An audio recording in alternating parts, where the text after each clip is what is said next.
laugh. Dr. Elena Vasquez hadn't laughed in 11 months. She knew the exact number because the last time she did, laughed in really 11 did, months. the kind that bends you in half and steals your breath, was the night before her diagnosis, breast cancer, stage 2. After that, laughter felt like a betrayal, like dancing at a funeral. The oncology ward became her world. Chemo Tuesdays, blood draws, the particular silence of 3 a.m. hospital rooms, where hope feels thinner than the IV drip keeping you alive. Then came Mr. Okafor, 71 years old, stage 4 lung cancer, and somehow, impossibly, the loudest person on the floor. He'd wheel his IV stand down the hallway like it was a dance partner.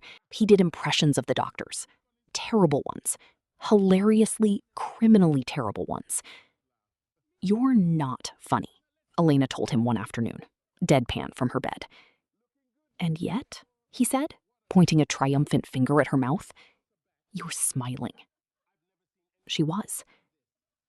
What she didn't know then, what science had quietly been proving for decades, was that something was already shifting inside her body in that moment. Cortisol, the hormone her body had And been yet, drowning in for nearly a year, you're smiling. was dropping.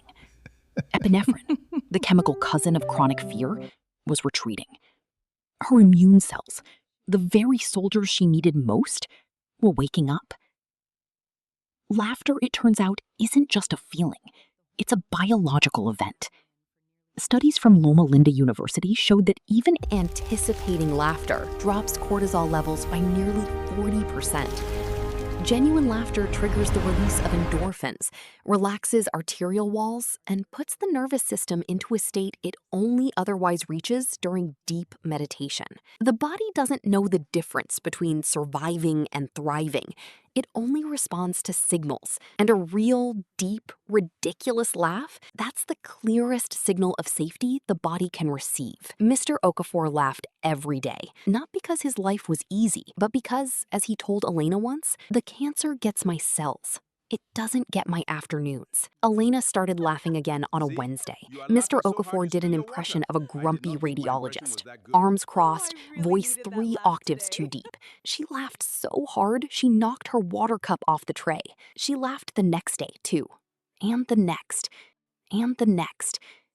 6 months later, her scans came back clean. She'll never know exactly why. Medicine is honest about its mysteries. But she knows this.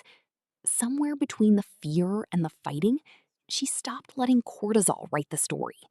Mr. Okafor passed in the spring, but not before teaching an oncologist the most important thing she never learned in medical school: that joy isn't a reward for surviving.